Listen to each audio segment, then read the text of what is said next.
everybody, and welcome back to the channel. Welcome back to Footballfanview, and it is another weekend review show. Welcome back. Don't forget to smash the like, subscribe, and share, and also please make do to comment on the video if you have one or two things you want to actually share with us on the channel. So I'm going to be starting with the results of the Premier League result last weekend. Looking at the result last weekend, yesterday we started the whole weekend started with Manchester United playing Brighton, and that game started the whole weekend. I think it was a 12:30 kickoff. I think it was a 12:30 kickoff, and the game started a little bit dull because I think I saw the game. I had to get up very early to go and watch the game because I wanted to see what Manchester United will look like, in that game. So the game actually went on, and it started as early 12:30 kickoff. And looking at the game myself, I think United didn't actually play well in that game because, considering the fact that the way they won their previous game, we expected things to have gotten better, and I expected them to actually be a bit more. Maybe me asking for too much, but I felt like they weren't enough because Brighton were actually popping the ball around. They were moving the ball around properly than United. First half was good. Second half was, in fact, terrible. It was one-sided. Fine, United got a goal, and it was unfortunate that the goal didn't count. I mean, the goal that was disallowed, the disallowed goal, the one that hit Zexi before it went into the net. It happens to be it was unfortunate for that game to actually end that way. I didn't really, that they had to, chalk off the goal, but Manchester United did not really do enough in that game to actually win that game. That's what I feel. And for me, I've mentioned this many times, and I think I made this immediately after I went to the group chat and I made this statement. I said, for me, I see no reason why Manchester United would take out an attacking player when they actually needed, player to come on and to score goals in the game. I saw the manager taking off Bruno Fernandes. He took off. Then I think he took another defender for a defender when the game was 1-1. But in other words, I still keep maintaining last time I said I don't see Manchester United winning a major, as in the major, not actually maybe the Carling Cup. The cup competition has been proven that when you talk about cup competition, even the team that wins the cup competition doesn't necessarily have to be the best team as at that point in time. So, but when it comes to winning the league, you have to be better than all the teams in the league, and for you to do that, I don't see Ten Hag actually achieving that success. The game actually went on that way, and it was actually bad. Welbeck actually got the was it Welbeck? Yes, Welbeck got the first goal in the 32nd minute, and luckily coming into the second half, good drive from Amad Diallo, with a left-footed shot, into the bottom corner, and there was a deflection, and the game came on. It was 1-1, and just as every United fan were expecting the game to end, in a draw, it's terrible that even United is waiting for a draw in the first place, and only for Pedro, to connect with the cross from who even made that cross then? Who made that cross? I think Adingra. Yes, Adingra. Adingra actually made the pull out, and then the whole thing was story. Now my question is, first of all, is this disallowed Zexi disallowed goal? It was unfortunate, but it was offside. But overall, I think United did not do enough to deserve a win in that game, and it has been banter ever since. Sorry to the United fans in the house. I think the game continued with West Ham Crystal Palace 2-0. I think Thomas Suchek and Gerard Bowen actually got the goal in that game. Thomas Suchek and Gerard Bowen. And I think it's now time. I think it should be panic time for Crystal Palace, because they've now automatically lost 2 games in a row, And if you are going to do something in the Premier League, I don't see, you cannot be, you cannot start that badly. And I think they have actually not actually started the season properly the way they should. They are trying to get more players. Hopefully, I believe that when they acquire, maybe they will salvage it, but they need to do that quick, or else they will be in trouble. Now, the next game is Fulham against Leicester. Now, this game was more straightforward for me to predict. I think I got it right. I think I knew Leicester was like Fulham was likely to win. I can't remember. I think I got it right. I didn't actually put my prediction, but I think I got it right. I knew that Fulham was actually better, and fortunately, the two ex-Arsenal boys actually got the goal. I mean, person of Smith Rowe in the 18th minute. There was equalizer from Woods face in the 38th minute, and then Alex Iwobi with the winner in the 70th minute. And man of the match for that game was Emil Smith Rowe, and it's happy to see I'm so happy to see him, doing well back in the game, because at that point in Arsenal, he wasn't getting enough playing time. Now, this one was a bloodbath. It was funny because Manchester City was on, and I think when the game came on, I had to watch this one at home. I couldn't go to the viewing center to watch it. So when the game started, very, very early in the game, I think 7 minutes, IPSWICH scored. And when they scored, the thing that came on, I said, this game might end up like 4 or 5-1. That was what came to my mind. I felt like it was going to be like 4 or 5-1. And lo and behold, it was just like they look for trouble. It was a serious beatdown, and between Manchester City and IPSWICH, they got the goal very early, 7 minutes, and I think Elian Lad returned the goal immediately. I think about 12 minutes, 16 minutes. He scored again. 14th minute. It was penalty from De Bruyne. Penalty from Elian Lad. De Bruyne got the goal after that. Then Alan scored again. That is in the 16th minute, and then the last goal came in on the 88th minute. And the man of the match in that game is Alan now. And Alan actually got that man of the match in that game. And in fact, I'm just going to find out. I was surprised. I wasn't sure that Ilkay Gundogan played that game. Only for me to remember that he played in the game, and it is nice to see him back in the Premier League. Ilkay Gundogan, Manchester City 4-1. Halftime was 3-1, and full time it ended 4-1 in favor of Manchester City. Then for Southampton and Nottingham Forest, it's just 0-1.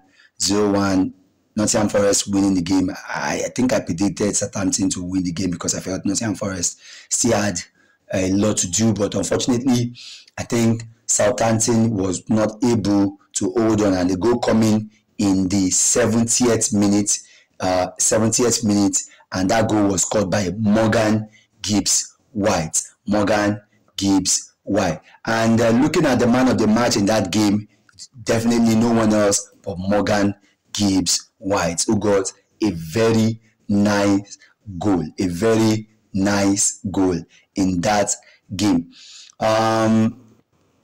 Moving on, and then I move to the big game, the biggest for that Saturday, the biggest game for that Saturday afternoon, and that is the match between Arsenal and Aston Villa. Now, some people said Arsenal were lucky, and some people said Aston Villa were wasteful, but I don't think. I think you would be. That's just football, because basically some last season or the season prior that, the two matches we had last season, Arsenal actually played better, and they were supposed to have gotten, the win in that game, but unfortunately we didn't get the win. It was surprising, it was shocking, but we didn't get the win. We didn't get the win in that game, even though we played very well. And yes, to be honest, the game actually was actually very, very tight. At the beginning of the game, it was very, very cagey, and everybody was very, very careful. Nobody wanted to lose the game. So everybody was very careful. So I'm not surprised that the game was cagey. The game was actually cagey, but at overall, the whole thing panned out the way we expected. And it was lucky, it was somehow, maybe you were calling lucky or whatever. That's football. It came out and Arsenal won the game 2-0. First goal coming in, that was set the victory. And now Arsenal has gotten to the story by it now looks as if when they scored the first goal, like there was like nothing. Now it's like the game is done and dusted. Watkins getting those two clear-cut chances that were supposed to have scored. He missed it. One in the first half, the other in the second half.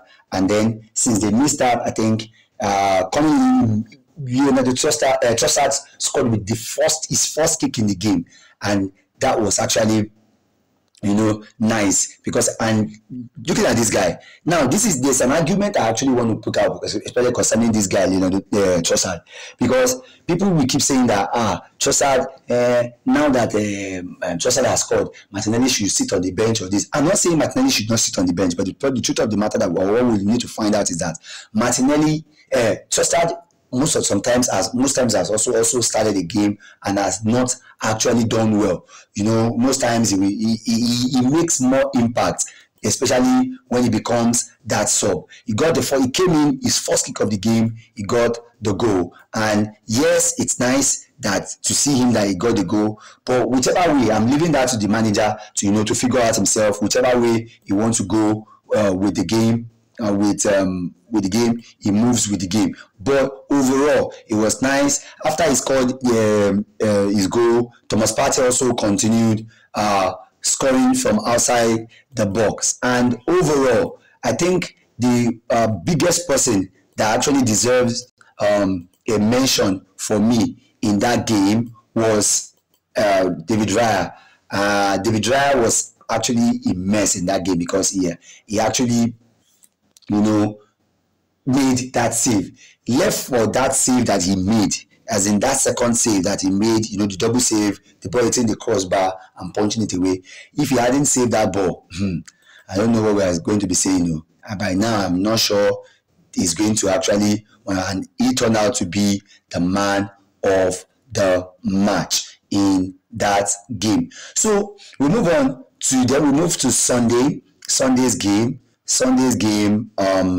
We have the first one being Newcastle and Bournemouth. Now, this one came more of a shock to me than every other thing, because basically I expected Newcastle to, continue with their form. They actually won despite the fact that they were a man down in the last game. So I expected them to be able to pick up a win. But maybe I was asking for too much, because basically they won with Rosca. Maybe it took a lot out of them, but they were not actually able to win this one. The goal came in the 70. The first goal came in from Bournemouth around 37 minutes, and Anthony Gordon actually got an equalizer in the 77th minute. And Gordon happens to be the manager. And don't forget, Gordon is also being linked away from the club at the moment. So I think it was a good game of football that weekend. But generally, I personally was expecting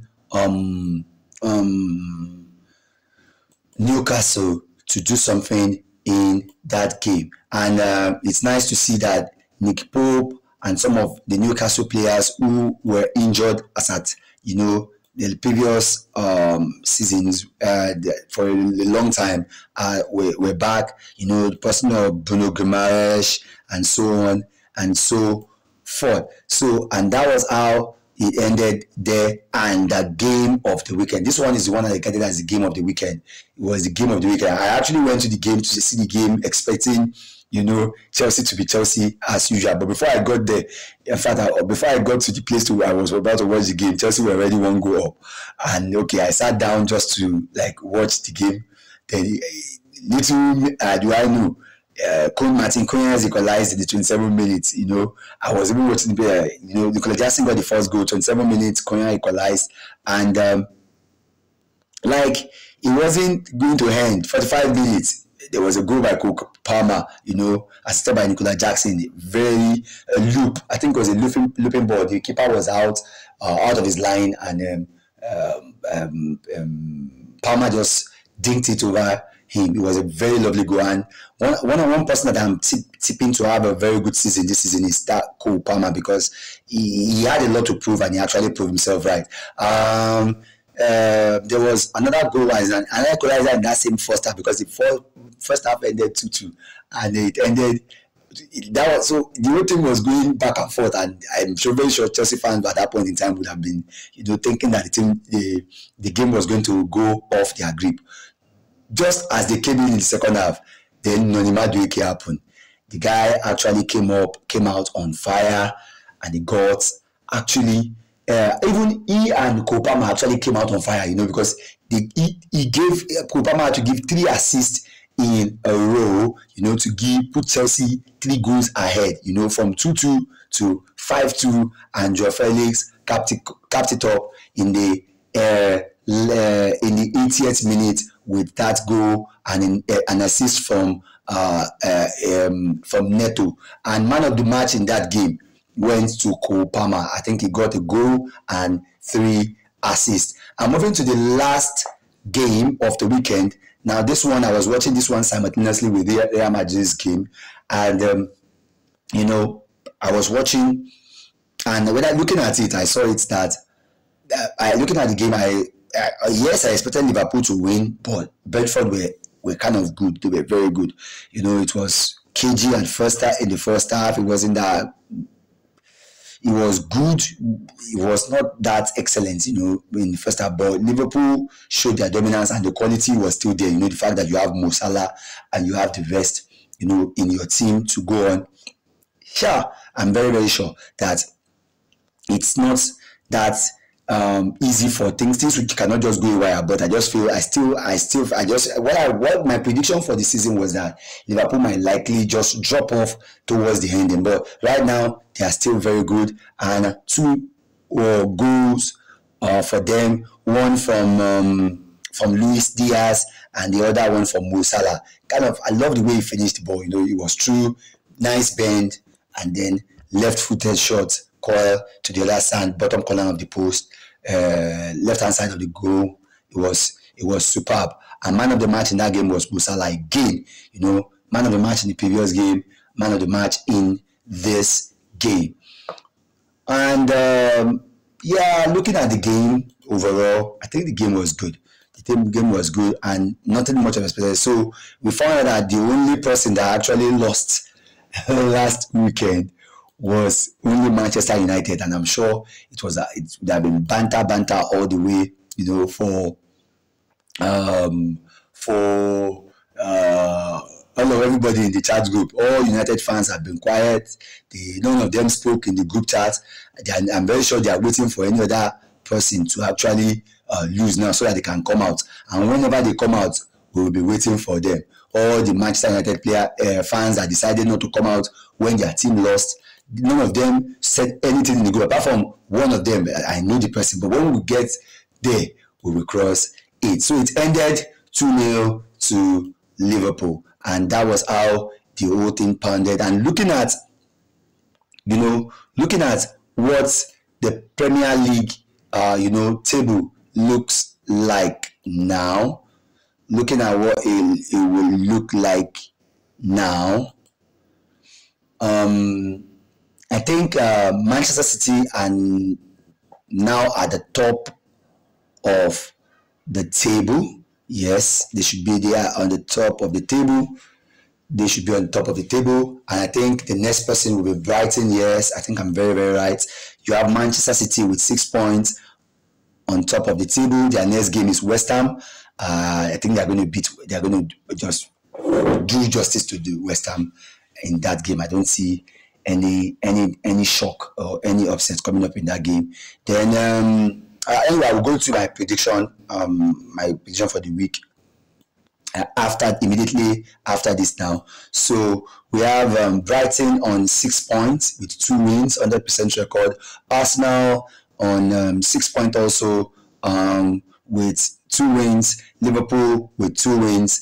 that are making those 4 teams with the perfect record so far in the season. You have Brighton, Arsenal, Liverpool, and Manchester City. Now you have Tottenham in 4th, Tottenham in 5th, Newcastle in 6th, Nottingham Forest in 7th, Chelsea. Okay, Nottingham Forest in 7th. Now we have 4 of those people. That's Tottenham, Newcastle, and Nottingham Forest on 4 points, and Chelsea moved to 3 points after they won their game with a thumping win. And we have West Ham making the 9th position. Fulham, Manchester United dropped down to 11th. Aston Villa, Brentford, and then you have Leicester City, Southampton, Crystal Palace, and IPSWICH, Everton, and Wolverhampton with 0 points. I think Leicester still remained on 1 point. Leicester and Bournemouth. Okay, Leicester has on Bournemouth, and Bournemouth has 2 points. So we have Leicester on 1 point, and others, Southampton, Crystal Palace, IPSWICH, Wolves, all on Odo points. They have nothing, so they have not recorded their points for the season. So we move now to the fixtures for next weekend and my prediction. So let me just bring that up now. Fixture and my prediction for the week. Maybe this I will try to take a record and see how many I actually got right. I will try to actually take note and see how many I got right. Hopefully I will go back and watch how many I got wrong in the previous prediction, and then hopefully I do better this week. I'm going to go and check that and see how many I got right, and probably the ones I got wrong. Now we have Arsenal against Brighton, 12:30 kickoff. I think that one should be 2-0 to Arsenal again. Brentford and Southampton. I think Southampton will try to hold up for something this time, but I still think Brentford will do a 1-0 win over them. Everton and Bournemouth. Everton has not recorded any win so far. They've lost their 2 games, if I'm not mistaken. Yes, and they're playing against Bournemouth. I think that game is likely to end in a draw, 2-2. IPSWICH and Fulham. I will be backing Fulham to win that game 2-0. Leicester and Aston Villa. Leicester will likely to lose at home to Aston Villa 2-0.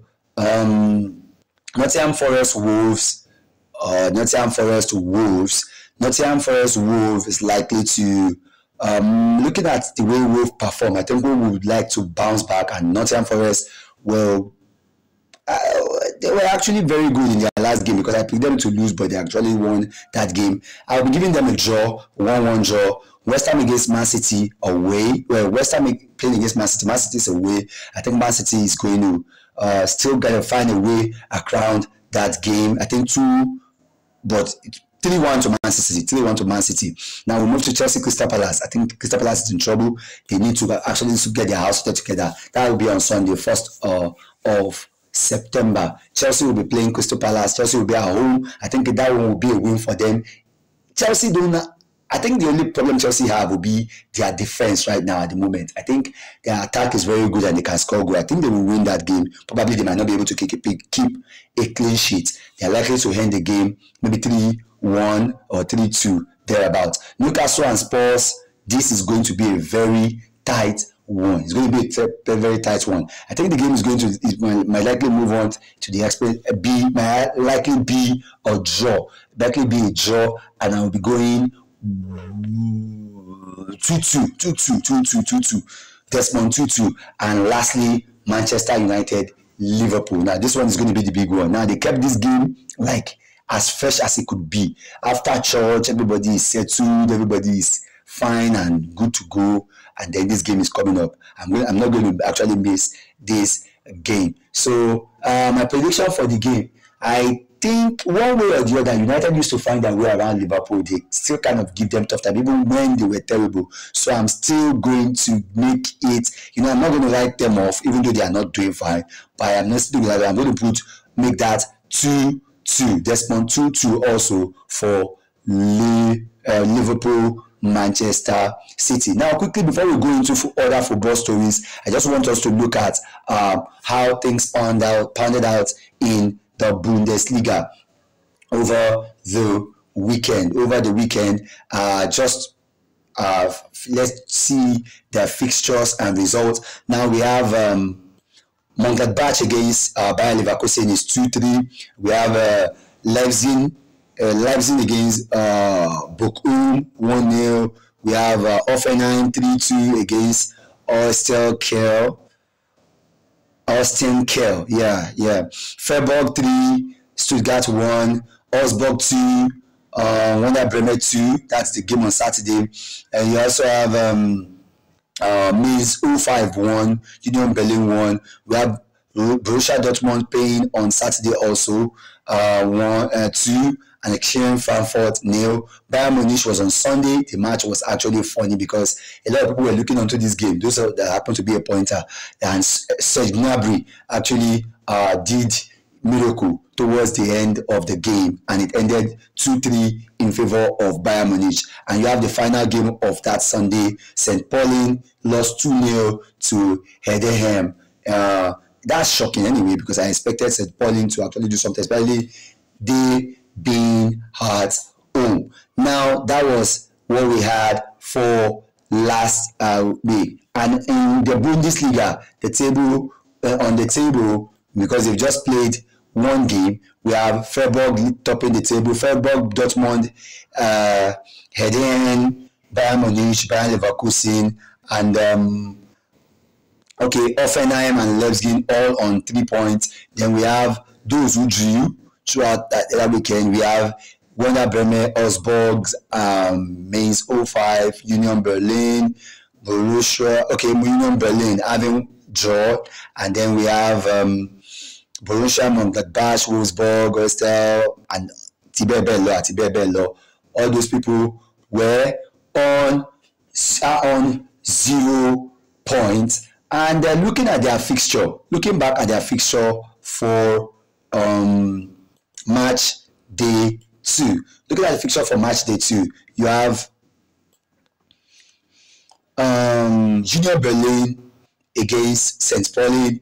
You have Stuttgart against Mainz 05. We have Eintracht Frankfurt against Hoffenheim. We have Werder Bremen against Dortmund. We have Bochum against Mönchengladbach. We have Austin Kiel versus Wolfsburg. Then we have Leverkusen, RB Leipzig. And then we have Heidenheim against FC Augsburg, and Bayern Munich will play on Sunday, the final game of game 2 against SC Freiburg. We have that for the Bundesliga. Then in the Italian Serie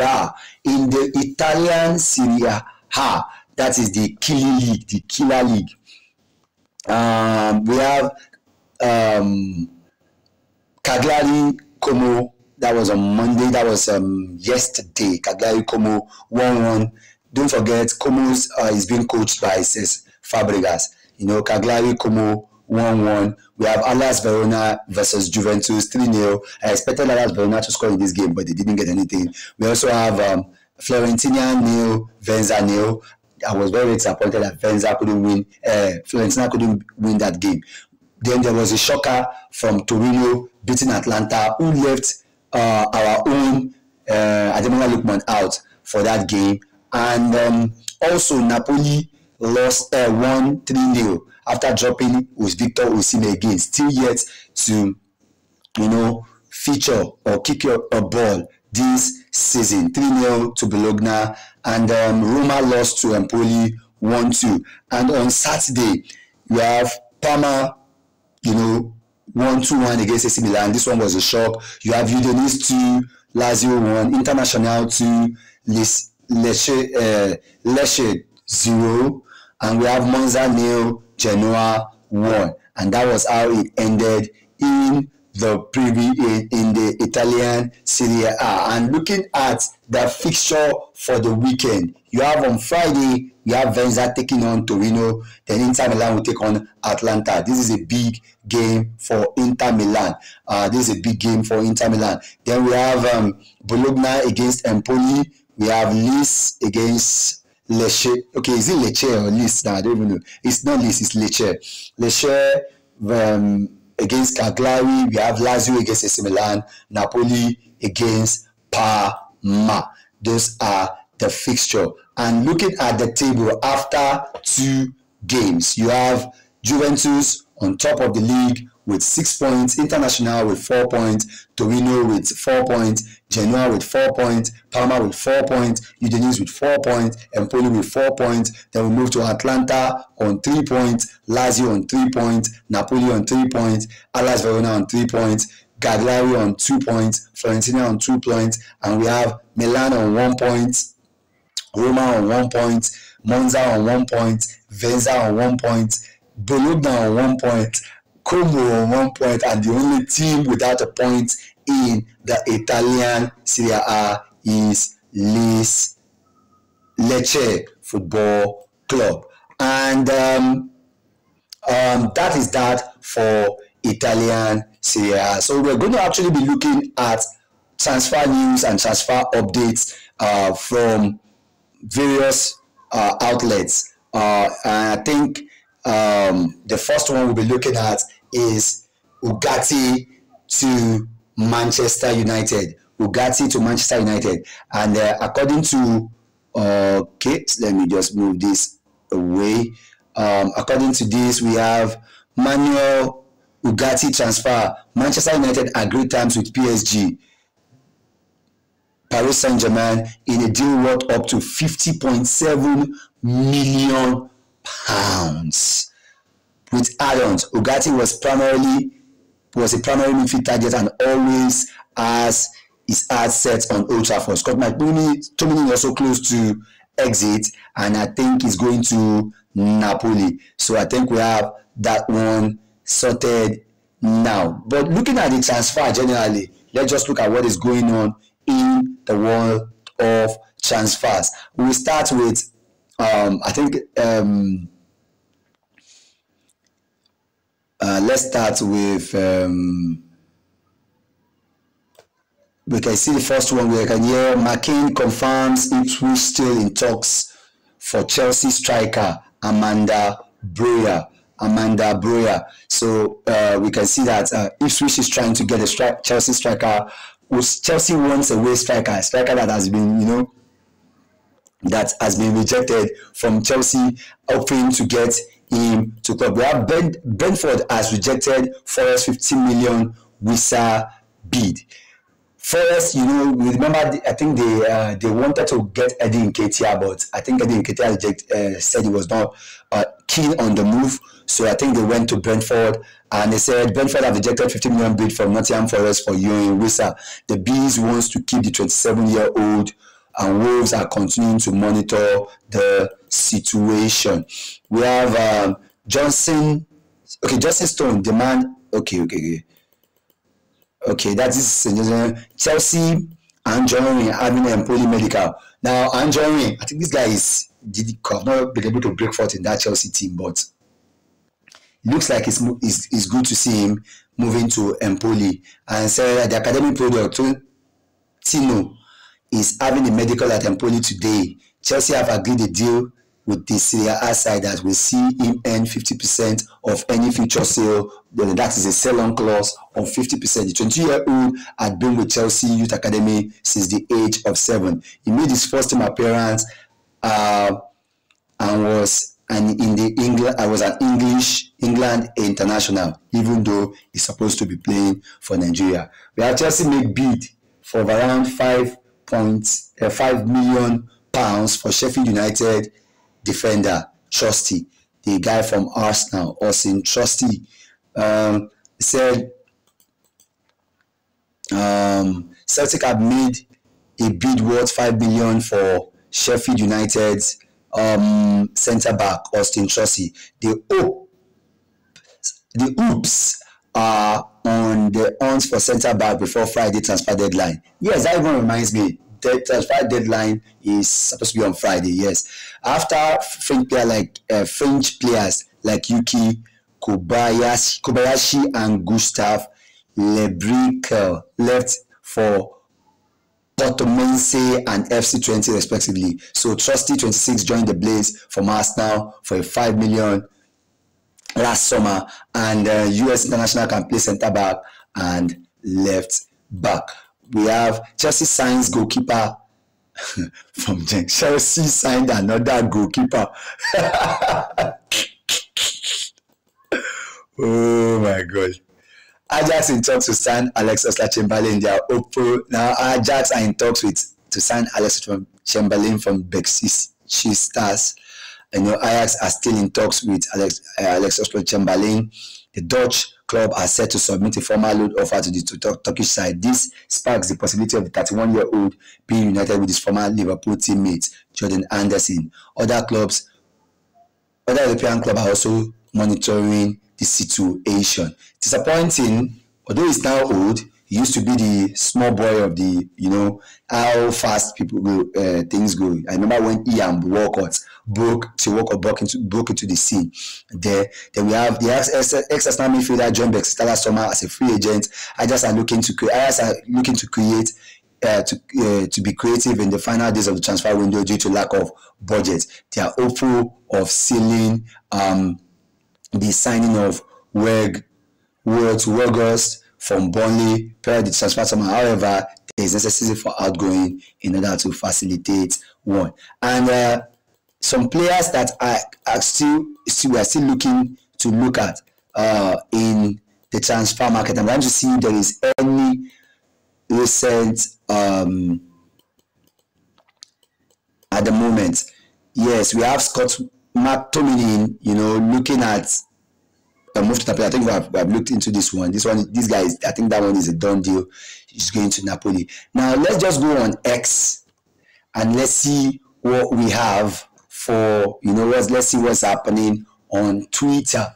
Let's see what's happening on Twitter. Let's see what we have going on there, because basically one thing I want to go one person I always want to talk about is Victor Osimhen, and I've been talking about him. It's disappointing that he has not actually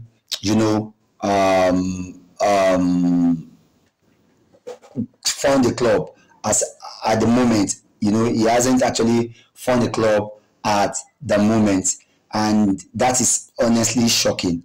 It's honestly shocking. I don't think sorry. It's shocking, and I don't know. I think this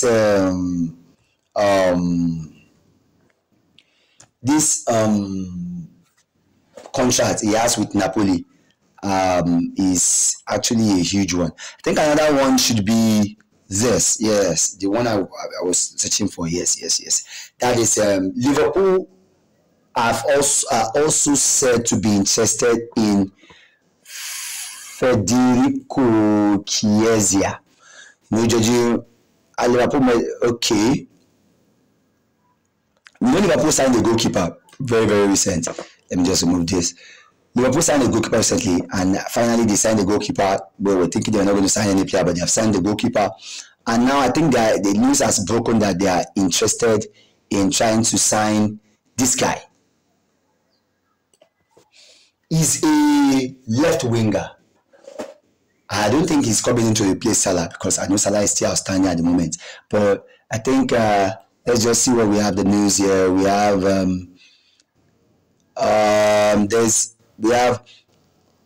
Liverpool had a Liverpool medical on Monday as the club are closing in on completing their first signing of the summer.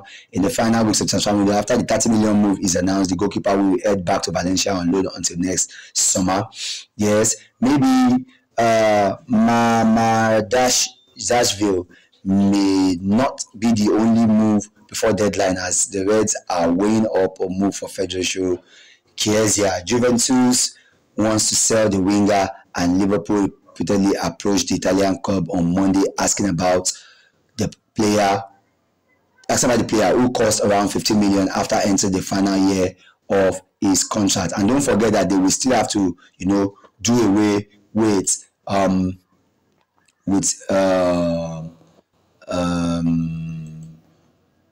Joe Gomez, yes, with Joe Gomez, and another story I just wanted to talk on before we go on this video, on this week's review, is from Football London, and that is Gyökeres signs and Osimhen's decision and 4 exit, Arsenal dream transfer window. Now, let me tell you one thing I've said concerning Arsenal. I will say this concerning Arsenal and transfer window. We actually need a player that can what I want is for the team to sign a player that can contribute to the positivity of the team, that can actually improve any player that improves the team is good for me. So be it Gyökeres, I don't know, or Victor Osimhen or anybody, I'm still expecting somebody to come in, to bluster the attack. I don't know who it would be, but I feel Arteta knows what he's doing, and I know that they cannot leave him short, because at this point it will be so meaningless if at this point he is left short and is not allowed to buy and make the transaction he wants, that in order to get him over the line, because he actually needs it in order to to compete with this Manchester City.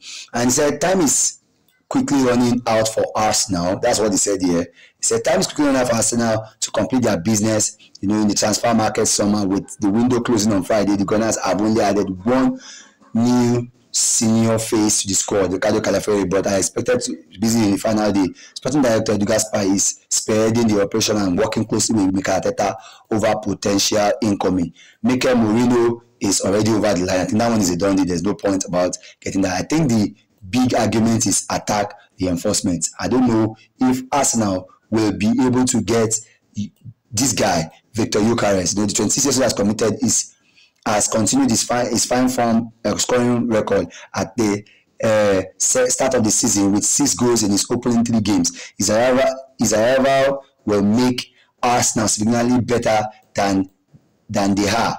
Yeah, of course, and I think that is right. 5 players could leave Arsenal between now and the end of the transfer window, and the person of Ramsdale, Jacob Kivior, Eddie Nketiah, and Fabio Vieira likely. But this is my point. I think Nketiah will leave. I think Jacob Kivior might. It will be difficult to get him out, because if he's not at the right price, Arsenal are not willing to sell without the right price. It must be the right price. He go out. Ramsdale, I don't think he will go. I think he will be the second keeper for this season. I don't think he will leave, because nobody is actually hunting for goalkeeper. Vieira should, I think, has agreed a deal in the pipeline with FC Porto. So I think he should be able to. We should still be able to get him on. But the overall thing is, I feel Arsenal just need to do a little bit more in the closing aspect of this transfer window in order for them to actually move on. And that will be all for my review on and this. I think it's my review and preview now. That should be my review and preview for this weekend. Don't forget to like, subscribe, and share. I'll see you after the next game. Don't forget, check out my prediction. Check my prediction. It is very, very important. I'll see you on the next video. Take care. Ciao.